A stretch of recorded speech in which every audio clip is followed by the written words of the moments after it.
Hi friends, எல்லோருக்கும் வணக்கம். எல்லோரும் எப்படி இருக்கீங்க? நல்லா இருக்கீங்களா? இன்றைக்கி அந்த கதையோட அடுத்த பகுதி தான் பார்க்க போகிறோம். அதுக்கு முன்னாடி நீங்கள் செய்ய வேண்டிய விஷயம் என்ன அப்படின்னு கேட்டிங்கன்னா, மறக்காமல் நம்ம சேனலை சப்ஸ்கிரைப் பண்ணிக்கோங்க. கீழே இருக்க பெல் பட்டனையும் கிளிக் பண்ணுங்கள். அப்போ தான் நான் போடுற வீடியோஸ் எல்லாமே உங்களுக்கு உடனுக்குடனே நோட்டிஃபிகேஷன் வரும். ஸோ மறக்காமல் சேனலை சப்ஸ்கிரைப் பண்ணிவிட்டு வீடியோ பாருங்கள் ஃப்ரெண்ட்ஸ். வாங்க நம்ம கதைக்குள்ளே போகலாம்.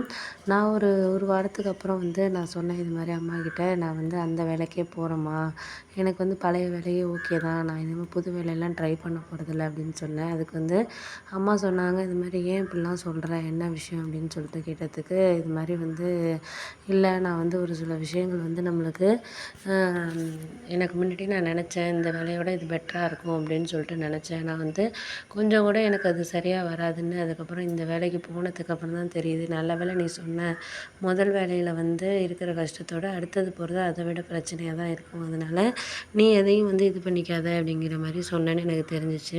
நான் அதனால் எதையும் கண்டுக்கலம்மா அப்படின்னோடனே, சரி விடு, நான் ஏதோ சொல்கிறத சொல்லிட்டேன், அதுக்கப்புறம் உன்னோட இஷ்டம் தான், அதுக்கு மேலே நான் எதையும் கண்டுக்கிறதுக்கு நான் ரெடியாக இல்லை அப்படின்னு சொன்னோன்னே, அதெல்லாம் ஓகே தான், நான் இல்லைங்கள, இருந்தாலும் ஒரு சில விஷயங்கள் நமக்கு சரியானது ஒரு இதில் நம்ம கொண்டுட்டு போகிறதுக்கு, பண்ணுறதுக்கு, செய்கிறதுக்கு எது எது கரெக்டாக இருக்கணுமோ அது இது இருந்தால் மட்டும்தான் நம்மளால் இது பண்ண முடியும் அப்படின்னோடனே, சரி அதெல்லாம் சரி தான், நான் எதுவும் சொல்ல விரும்பலை, இருந்தாலும் நான் அப்போயே உன்கிட்ட சொன்னேன், அதாவது நீ ஒரு இடத்த இது பண்ணுற, அதுக்கப்புறம் அது சரியா இல்லைன்னா என்ன பண்ணுவேன், அதுக்கு ஏற்கனவே இருக்கிற வேலையில் 12,000 சம்பளம் கொடுத்தாலும் உனக்கு ஒரு மனநிறைவான வேலையாக இருக்கா, அதுதானே பார்க்கணும் அப்படின்னோடனே, அதுவும் உண்மைதாம்மா, கரெக்டு தான் நீ சொல்கிறது, நான் முடிஞ்ச வரைக்கும் இனிமேல் எந்த ஒரு விஷயத்தையாக இருந்தாலும் நான் ட்ரை பண்ணி இது பண்ணுறேன், இனிமேல் நான் அந்த வேலையிலே இருக்கிறேம்மா, ஒரு 2-3 வருஷம் போகட்டும், இன்னும் கொஞ்சம் எக்ஸ்பீரியன்ஸ் அந்த இடத்துல நான் கெயின் பண்ணிவிட்டு அதுக்கப்புறம் எதாக இருந்தாலும் நான் இது பண்ணுறேம்மா அப்படின்னோடனே, அதான் இப்போ சொல்கிறது தான் கரெக்டான ஒரு விஷயம். ஏன்னா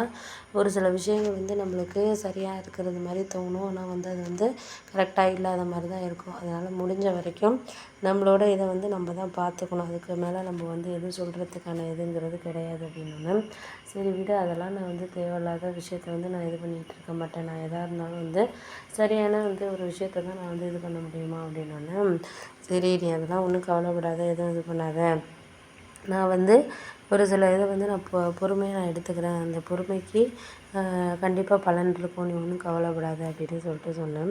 அடுத்த ஒரு 10 நாளில் என்னை மேனேஜர் கூப்பிட்டாரு, இது மாதிரி நீங்கள் நல்லா ஒர்க் பண்ணுறீங்கம்மா, ஒன்றும் இது கிடையாது, நாங்கள் சேல்ரி இப்போ தான் ஒரு மீட்டிங் இது பண்ணாங்க, ஒரு 2-3 இதில் இருக்கிறவங்களுக்கு கொஞ்சம் பெட்டரான ஒரு இது பண்ணணும் அப்படிங்கிற மாதிரி சொன்னாங்க அப்படின்னோடனே, அப்போ தான் எனக்கு புரிஞ்சிச்சு, சரி ஓகே, இதுக்கப்புறம் நம்ம எந்த இதையுமே இது பண்ணக்கூடாது, செய்யக்கூடாது அப்படிங்கிற மாதிரி எனக்கு அப்புறம் தான் தோணுச்சுமா.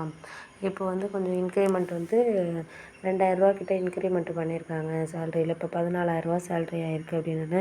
நான் தான் சொன்னேன்லம்மா, நீ நம்பிக்கையை கைவிடாமல் அதில் நல்லா நீ ஒர்க் பண்ணிக்கிட்டே இருந்தேன்னா கண்டிப்பாக அந்த இது உனக்கு கண்டிப்பாக இதாகும், அதனால எதுவும் இது பண்ண தேவையில்ல அப்படின்னோடனே, சரி சரி, அதெல்லாம் சரியான ஒரு இது பண்ண முடியாமல் தானே, சூழ்நிலையில் தானே நம்ம இது பண்ணுறோம், அதனால நம்ம முடிஞ்ச வரைக்கும் நீயாவே உன்னோட இதை நீ பார்த்துக்கம்மா அப்படின்னோடனே, சரிம்மா அதெல்லாம் ஓகே தான், நான் இருந்ததெல்லாம் எதையாக இருந்தாலும் நீங்கள் சொல்கிறதெல்லாம் கரெக்டு தான், ஆனால் இதுக்கப்புறம் என்னால் இது பண்ண முடியாத மாதிரியான ஒரு சூழ்நிலை தான் இருக்குது அப்படின்னோடனே, சரி நீ அதெல்லாம் ஒன்றும் கவலைப்படாத, எதாக இருந்தாலும் சமாளிப்போம், கொஞ்சம் நேரம் போகட்டும், எல்லாமே கொஞ்சம் சரியாகட்டும், சரியானதுக்கப்புறம் நம்ம பார்ப்போம், பண்ணுவோம், செய்வோம் அப்படிங்கிற மாதிரி ஒரு முடிவு இது பண்ணேன். அப்போ தான் ஒரு முடிவு எனக்கு தோணுச்சு, என்ன ஒரு இதுனா, இது மாதிரி இந்த விஷயத்த நம்ம இன்னுமே கொஞ்சம் நல்லா பெட்டராக செய்யணும், ஏன்னா ஒரு வேலை செய்யணும்னா கடமைக்கு செய்யக்கூடாது, அதை நம்ம ஒரு நல்ல ஒரு இதாக எடுத்துக்கிட்டு செஞ்சோம்னா தான் நம்மளால் எந்த ஒரு இதையும் பண்ண முடியும், செய்ய முடியும் அப்படின்னோடனே, அதெல்லாம் கரெக்டு தான் நான் சொல்கிறதெல்லாம், அதை தானே நான் முன்னாடிலேருந்து சொல்லிகிட்டு இருக்கேன், உன்னோட வேலை பார்க்குறவங்களாம் சொல்லுவாங்க, இதை விட நல்ல வேலை கிடைக்கும் அப்படி இப்படின்னு சொல்லுவாங்க, ஆனால் ஒருத்தவங்க கூட அந்த இடத்துலேருந்து போக மாட்டாங்க, ஒன்றும் தெரியாமல் ஒன்றை பிரெயின் வாஷ் பண்ணி அனுப்பிடுவாங்களே தவிர, அவங்க அந்த வேலையில் இது பண்ணுவாங்களா என்னங்கிறது தெரியாத மாதிரி தான் இருக்குது அப்படின்னோடனே, சரி நான் அதெல்லாம் நான் பார்த்துக்கிறேம்மா, நீ ஒன்றும் கவலைப்படாத, எதாக இருந்தாலும் சரியாக இது பண்ண முடியுமா என்னன்ட்டு நான் பார்க்குறேன், பண்ணுறேன் அப்படின்னோடனே, சரி ஓகே பார்த்துக்கலாம், எதாக எதாக இருந்தாலும் கொஞ்ச நாள் ஆகட்டும், கொஞ்சம் பொறுமையா இரு, அதுக்கு வரைக்கும் கொஞ்சம் பொறுமையா தான் இருக்கணும். ஏன்னா நமக்கு வந்து எனக்கும் வருமானம் கிடையாது.